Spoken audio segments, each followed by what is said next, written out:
Il y a des gens qui paraissent froids, distants, voire difficiles à aimer. Mais et si je te disais que ces comportements sont parfois des signes de blessures profondes? Des blessures que personne ne voit, mais qui dictent la manière d'exister. Dans cette vidéo, on va explorer ce que Carl Jung disait sur la douleur psychique et comment elle influence nos comportements, souvent sans qu'on s'en rende compte. Reste jusqu'au bout. Tu pourrais changer la manière dont tu te perçois et surtout, dont tu regardes les autres. Quand la douleur devient un comportement. Selon Carl Jung, quand la douleur n'est pas comprise ni exprimée, elle ne disparaît pas.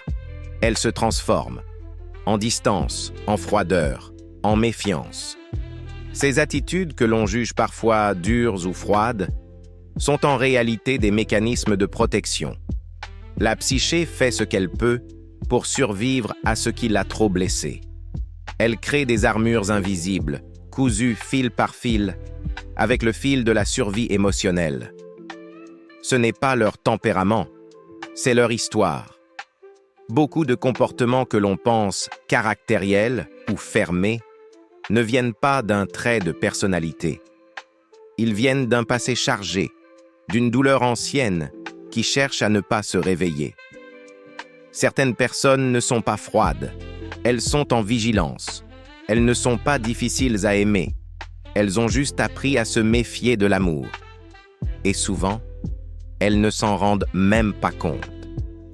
Elles croient que c'est juste comme ça qu'elles sont, alors que ce n'est qu'un masque de survie. Transformer la douleur inconsciente en conscience réelle.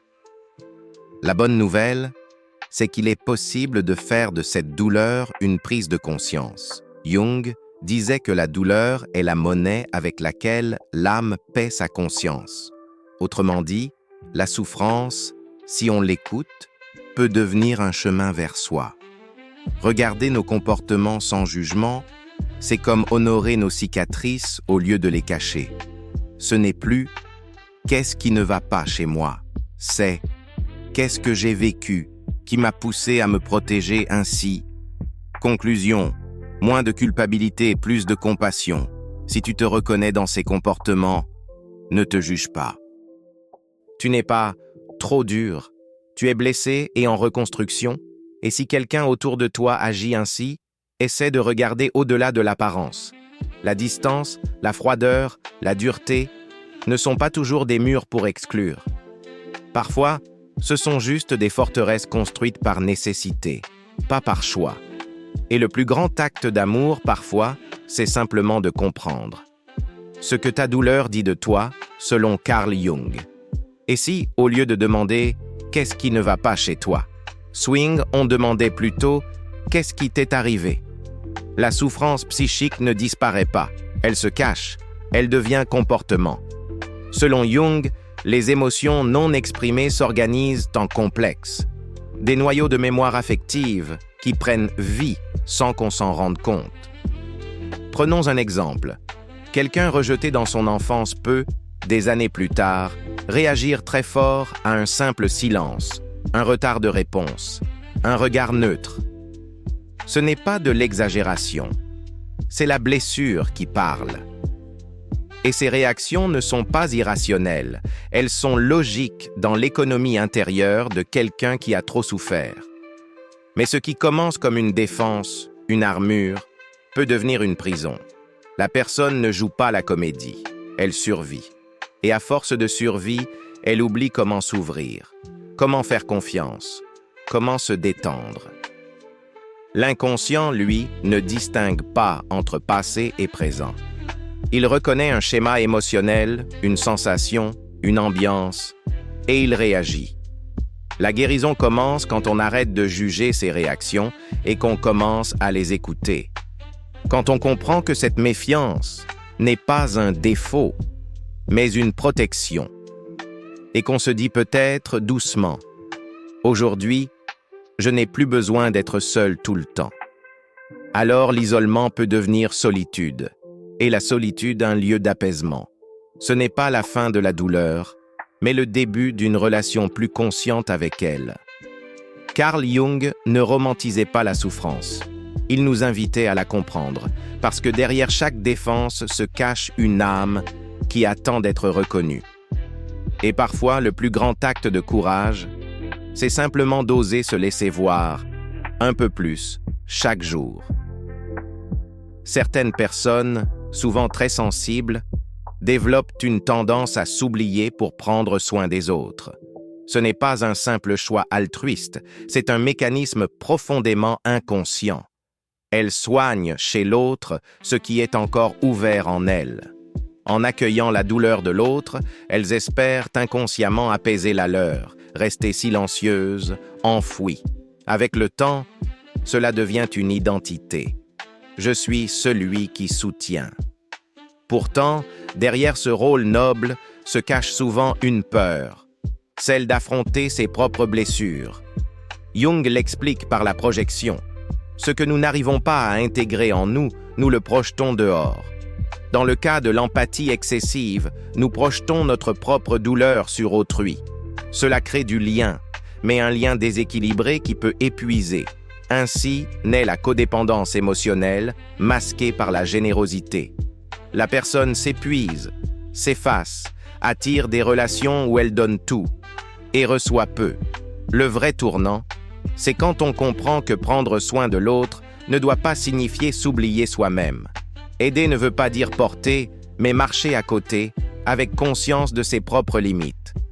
Jung disait « L'amour véritable commence là où la projection s'arrête ». Tant qu'on voit l'autre à travers le prisme de nos blessures, on n'aime pas vraiment. On rejoue une ancienne scène, avec un nouveau personnage. Et cela finit par user, car l'amour sans vulnérabilité n'a pas de profondeur.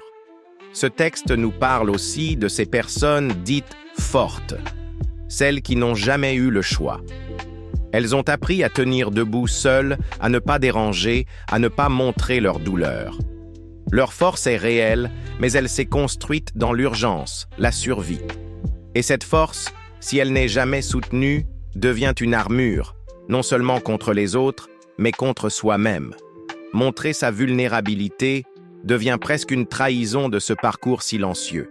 Mais la vraie force, selon Jung, ne réside pas dans la résistance constante. Elle réside dans la capacité à s'autoriser à ressentir, à demander de l'aide, à pleurer sans honte. Penser n'est pas sentir. Beaucoup de gens vivent dans leur tête pour ne pas ressentir. Ils analysent tout, mais ne vivent plus. Or, seule l'émotion traversée permet la transformation. Jung parle aussi de l'archétype du guérisseur blessé. Ces êtres capables de ressentir profondément ce que les autres vivent, parce qu'ils l'ont vécu eux-mêmes. Ce sont des guérisseurs puissants, mais parfois fragiles, car ils s'oublient dans le soin qu'ils offrent. Leur douleur devient un pont vers l'autre, mais pas un retour vers eux-mêmes. La guérison vient lorsque le soin devient un choix conscient, et non un moyen d'éviter sa propre souffrance. Quand on apprend à écouter sa propre douleur, à ne plus avoir peur de ressentir, alors on peut vraiment être là pour l'autre, sans se sacrifier, sans se perdre. C'est là que naît l'empathie qui guérit, sobre, tranquille, enracinée. Une présence solide, humaine, touchante et libératrice. Quand on a trop souffert, on ne cesse pas d'aimer ou d'espérer. On apprend juste à se protéger, mais à force de se blinder, l'âme s'étouffe. Elle anticipe le pire, réduit ses attentes, se coupe de la vie. Et derrière cette stratégie de survie, il y a toujours une douleur non digérée. Carl Jung disait « L'âme veut s'étendre ». Mais comment s'ouvrir quand on a été brisé? Lorsque les déceptions s'enchaînent, on ferme les vannes.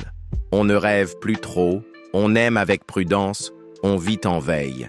C'est une forme de défense, pas de la faiblesse. C'est l'âme qui se protège de retomber, encore. Mais en bloquant la douleur, on bloque aussi la joie. Ce mécanisme, Jung l'avait compris. L'âme blessée se retire non pas parce qu'elle ne veut plus vivre, mais parce qu'elle ne sait plus comment le faire sans se briser. Comment faire son deuil? Il y a des douleurs qui ne passent pas parce qu'elles n'ont jamais été accueillies. Ce n'est pas la mort d'un être cher, mais le deuil de ce qui n'a jamais eu lieu. Un amour non réciproque, une enfance non reçue, des mots jamais prononcés. Et tant qu'on ne fait pas ce deuil psychique, on reste figé dans un passé non digéré. Jung disait « Ce que nous résistons persiste. Tant qu'on nie la douleur, elle nous gouverne. Mais en lui faisant une place, en la nommant sans honte, elle devient mémoire, pas fardeau. Il faut retrouver le courage de revivre. Retrouver l'espoir, ce n'est pas être naïf, c'est être courageux. C'est accepter d'avoir encore envie, encore besoin, encore foi en la vie, même après les blessures. La guérison, selon Jung, ne vient pas malgré la douleur. Elle naît à travers elle. En accueillant nos parties les plus sombres, on découvre nos vraies ressources. Ce qui ressemblait à de la froideur est souvent une protection. Ce qu'on jugeait chez soi ou chez l'autre était peut-être juste un cri silencieux de l'âme. Conclusion. La vraie guérison commence quand on cesse de juger, pour écouter, quand on comprend que chacun fait du mieux qu'il peut avec ses blessures, et que derrière chaque défense, il y a une histoire. Carl Jung nous rappelle que la souffrance n'est pas une fin, mais un portail, un appel à revenir à soi avec vérité, conscience et humanité, et peut-être à s'aimer, enfin, tout entier.